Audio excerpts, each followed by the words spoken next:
Show, guys! Esse guia vem com a tentativa de deixar claro cada atributo que o jogo dispõe, o que é cada um e por que podem ou não ser importantes para seus personagens. Vou listando todos, deixando suas características evidentes e dizendo vantagens e desvantagens quando necessário. Pois show, partiu! Pontos de ação. Não tem muito o que falar aqui, né, guys? Usado para lançar feitiços e a cada início de turno é recuperado automaticamente. Pontos de movimentos. Usados principalmente para se mover no mapa. Em alguns casos, também pode usar para lançar feitiços e, igualmente aos pontos de ação, são recuperados a cada início de turno. Pontos de Wakfu. Usado para ações especiais. Esses pontos, diferentemente dos de ação e de movimento, não regeneram ao iniciar o turno, a menos que seja forçado a isso, como com o uso de algum item, passiva ou mecânica de classe.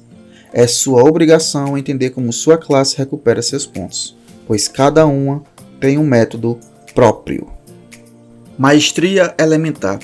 É dividido em duas categorias, o domínio elementar e a resistência elementar. Elas escalam de forma separada. Não é porque você deixou seu domínio de fogo em 500 que sua resistência de fogo também será. Domínio elementar é um atributo ofensivo. Quanto mais tiver, mais potência suas ações terão, sendo causando dano ou curando. Já a resistência é um atributo de defesa. Irá pegar o dano total que você desferiu e reduzir baseado na porcentagem do alvo. Ela possui uma porcentagem máxima de 90%. Esses atributos, apesar de serem divididos em 4 elementos, quando se fala no âmbito do Wakfu, podemos quase dizer que são neutros. Quando eu explicar os atributos secundários, voltarei aqui e explicarei melhor, beleza? Utilitários de combate. Esses atributos ditam a forma como sua gameplay será conduzida. Danos causados.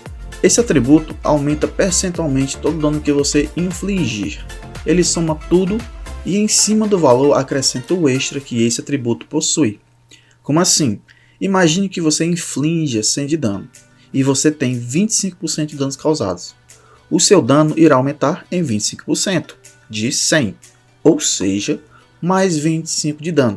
Logo você causará 125. Desse modo, obviamente, se sua classe for voltada para DPS, esse atributo é indispensável. Curas realizadas. Esse atributo possui o mesmo princípio que o anterior, mas agora voltada para curas. Tudo que você curar será aumentado percentualmente, de acordo com o bônus que tiver. E claro, se você pretende ser uma classe curandeira, esse atributo não pode faltar. Golpe ou chance crítica. Esse atributo torna possível que algum feitiço efetue uma ação crítica. Como assim? Uma ação crítica no Wakfu nada mais é que aumentar em 25% o efeito da ação. Se você está curando e ocorre uma ação crítica, sua cura será 25 maior. O mesmo vale para dano e geração de armadura. Então, obviamente, é ótimo você possuir uma alta chance crítica, e existem várias formas de aumentar, desde item a passiva. Barreira é uma forma de mitigar dano. Ela trabalha com seu level atual para cortar uma parte do dano que você levaria. A cada ponto posto nesse atributo, dependendo do seu level, você deixará de receber um valor fixo do dano que receberia algumas vezes naquele turno. 1 ponto, uma vez no turno. 5 pontos, 5 vezes. Como já dito, o valor equivale ao seu level, aliás, 50% dele. Exemplo, caso você seja level 200, por hit que levaria, o dano será reduzido em 100. Claro, pode parecer pouca coisa, mas imagine você com 10 pontos e levando uns 10 hits no turno. Você já salvou 1000 de HP. Para um tanque, esse atributo é interessante dependendo do momento. No PVP também pode ser muito usado. Parada é uma ação que pode ocorrer em qualquer combatente na luta, incluindo inimigos. Essa ação, quando ocorre, reduz o dano recebido em 20%. Se ele acertasse um dano de 100 e você conseguisse realizar essa ação, você só receberia 80 de dano. Esse atributo é bem-vindo a todas as classes, já que lhe permite ter uma mitigação de dano. Classes mais voltadas a combate aproximado é onde eu aconselho nunca faltar, sendo um tanque ou um DPS de curto alcance. Iniciativa. Esse atributo é bastante visível durante o combate e dita completamente o rumo da luta. Ele irá definir a ordem de ação dos combatentes, dizendo quem irá jogar antes ou depois de alguém. Esse atributo é bastante importante. Dizer quem joga primeiro ou depois abre muitas possibilidades. Por exemplo, no PVP, quem iniciar primeiro tem total vantagem, já que poderá desferir seus golpes primeiros. Pode buffar, debuffar, afastar os inimigos e por aí vai. Ou mudando de situação, talvez fosse interessante possuir um suporte que jogasse antes, para poder buffar aliados e debuffar inimigos, para então os DPS fazerem a festa. Alcance. Atributo simples. A cada ponto extra, seus feitiços conseguem atingir uma casa a mais de distância. Bloqueio. Esse atributo é bastante simples e forte. Podemos dizer até mesmo que seja agressivo. Ele irá ter um impacto colossal no próximo atributo. Bloqueio faz com que não torne possível ou dificulte o afastamento de algum inimigo de você. Caso você possua um valor adequado, a vida de seu adversário pode se tornar torturante, já que ele deverá gastar recursos para se afastar de você. Um DPS de curto alcance ou um tanque geralmente quer esse atributo para si. Esquiva. Esse é um atributo bastante preocupante. Esquivar é algo que frequentemente deve ser feito, e caso você não consiga fazer isso com completa eficiência, sofrerá penalidade pesadíssima. Como já dito, esse atributo é completamente influenciado pelo bloqueio. Caso sua esquiva seja menor que o bloqueio de seu adversário, você deverá fazer escolhas obrigatoriamente, e isso terá um custo, como empurrá-los, teleportar ou teleportá-lo. Vai depender se sua classe permite isso. E caso não permita, sua perca não será de alguma skill, a única alternativa será andar com seus PMs. Mas aí entra outra penalidade. Andar para longe de um inimigo que possui mais bloqueio que você terá um custo tanto de PM como de PA. E o valor dessa penalidade vai depender da disparidade da sua esquiva para o bloqueio dele. E bom, caso sua esquiva ainda não seja suficiente, você não poderá se mover. Exemplo, você possui 3 PMs, mas para se mover é necessário 5 PMs e 2 PAs. Sinto muito, você continuará preso ao seu inimigo. Esse atributo geralmente é usado por personagens com menos mobilidade. Sabedoria é um atributo importantíssimo para a progressão, contudo não é algo tão fácil de ser obtido, fora que também não impacta sua gameplay ativamente, a menos que seja o momento de subir alguns levels. Cada ponto desse atributo aumenta em 1% a XP que você recebe ao fim de um combate. A bonificação máxima que pode ser obtida é de 200 pontos, ou seja, 200% de XP extra, mas observação, apenas para combate. XP recebido em quest não aumenta com esse atributo. Prospecção é um atributo feito para dropar itens. Igualmente, sabedoria também possui um máximo de até 200% de bônus extra. Controle é um atributo muito legal. Ele permite a invocação de mais entidades no combate, como criaturas ou estruturas. Poucas classes o usam, então é bem especial. Vontade é um atributo tipo cabo de guerra, parecidamente com bloqueio e esquiva. O diferente é que aqui a briga é de vontade contra vontade, a sua e de seu adversário. Ele permite facilitar ou dificultar a causa de flagelamentos de PA e PM.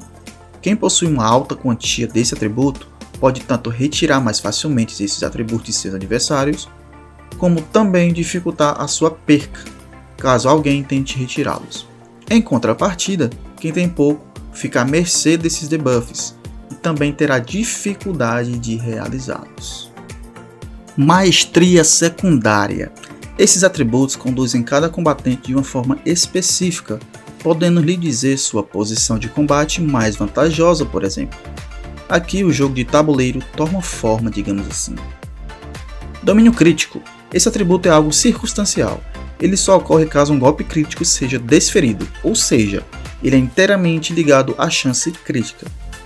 Desse modo, se sua chance for baixa, não recomendo você focar nesse atributo. Para o colocar em sua build, recomendo que tenha entre 70 a 75% de chance crítica, no mínimo, já que a partir daqui fica mais fácil outras classes bufarem os 25 que faltam. Ok, mas como ocorre o domínio em si? Simples, ele será somado por inteiro caso uma chance crítica seja efetuada. Resistência crítica. Bom, como o nome já diz, ele irá reduzir os danos críticos que forem desferidos no portador. Não posso mentir, esse atributo é pouco relevante, você não consegue formas eficientes de o aumentar. Domínio de costas. Esse atributo é bem óbvio, desferir golpes nas costas do inimigo usará esse atributo somado ao restante. Ele é bastante perigoso para seus adversários, obviamente. Motivo. Bom, já que chegamos aqui, vou explicar mais uma coisinha. No Akfu existe um sistema de bônus relacionado ao posicionamento dos combatentes no momento de desferir golpes. Quando você realiza um golpe frontal, você não terá bonificação, a menos que use alguma passiva ou algum item específico, mas geralmente será um bônus de 0%. Já desferir golpes na lateral aumenta o dano em 10%. Claro, esse bônus vem em cima do dano total que já foi somado. E agora a cereja, o morango, a melancia do bolo. Efetuar golpes pelas costas faz com que uma bonificação de 25% seja somada ao total do dano. Isso é muito forte. E caso além disso você ainda use domínio de costas, fica ainda mais ameaçador. Classe de Burst e assassinas usam muito esse atributo, como Sram, por exemplo. Ok, mas digamos que sua classe não necessite ter domínio de costas. Tanto faz. Tente se posicionar ainda nas costas que você ainda terá 25% de dano a mais, mesmo com seu atributo normal. Show? Domínio de curta distância. Atributo que possui sua eficiência apenas quando o usuário estiver entre 2 e 1 casa de distância do alvo. Domínio de distância ou domínio de longa distância. O oposto da anterior. Se seu alvo estiver a 3 casas ou mais de distância, é quando o atributo pode ser utilizado. Menos que isso, e é anulado. Domínio de alvo único. Esse domínio só ocorre quando o feitiço que você utilizou tem capacidade de atingir apenas um alvo. Domínio de zona. Como já dito, usar feitiços que atinjam mais de um alvo possibilita usar esse atributo. Para saber se uma skill é de alvo único ou de zona, basta olhar o último ícone da aba da skill. Domínio de cura. Esse domínio é focado puramente para curar. Ele não se importa se você está perto ou longe, se usou feitiço em apenas um alvo ou em vários. Se a skill possibilita curar, esse atributo será contabilizado. Domínio Berserker. Esse domínio é similar ao de cura, contudo sua condição de uso é outra, obviamente. O personagem pode usar esse domínio sem se importar com a posição ou com a quantia de alvos, igualmente de cura, contanto que o personagem tenha um HP restante igual ou menor que 50%. Armadura concedida. Esse atributo aumenta qualquer geração de armadura que você disponibilizar para alguém que não seja você mesmo. Armadura recebida, o oposto da anterior. Nesse caso, as armaduras que você receber que serão bufadas. Alguns fatos sobre a armadura. A armadura é uma espécie de HP extra, ela não pode ser regenerada, apenas gerada. Ela praticamente estende sua vitalidade, bloqueando o dano que iria diretamente atacar seu HP. Ela tem uma quantia máxima, referente a 50% HP máximo do portador. Então alguém com 10k de HP teria um máximo de 5k de armadura. Ou seja, sua vitalidade seria de 15k totais. 15.000, né? Esse atributo geralmente é usado por aqueles de linha de frente, mas quem faz um bom uso dele são usuários de domínio Berserk, já que se fragilizam mais facilmente no combate. Danos indiretos. Esse atributo também vem para aumentar o percentual do efeito, nesse caso os danos indiretos. Esse dano geralmente é algo que ocorre fora do turno ativo do portador. Como assim? É algo retardado ou ocasional. Exemplo, colocar um status no inimigo que cause dano caso ele faça uma ação específica, como começar o turno ou usar PM, PA ou até mesmo pisar em uma armadilha. Certo! E agora, após ter explicado tudo, irei dizer o que difere a maestria elementar dos domínios secundários. Como já mencionei, os domínios elementares podem ser quase classificados como neutros. Mas como assim? A maestria elementar não precisa de uma condição para ocorrer, a não ser utilizar o elemento correspondente. Ela não se importa se você usa uma skill para curar, para bater, ou se foi em apenas um alvo ou em vários, muito menos a distância de seu alvo. Esse atributo ainda fará o seu papel. Então, nossa, por que não usar esse atributo para tudo? É simples. No Hackfu, quanto mais versátil você é, menos potente você se torna. Colocar um atributo puramente voltado ao domínio elementar tem a desvantagem do escalonamento. A potência dele é menor que um atributo secundário. Exemplo, um ponto de domínio elementar equivale a 5 de maestria, enquanto um ponto de alvo único equivale a 8. É óbvio que isso vale para os outros atributos. Você consegue até mesmo olhar na aba de habilidades. Nesse momento você começa a entender que limitar um pouco as opções pode deixar um lado do seu personagem mais poderoso. Mas isso quem decide é o jogador. Versatilidade ou eficiência? Bom, é um dilema digno.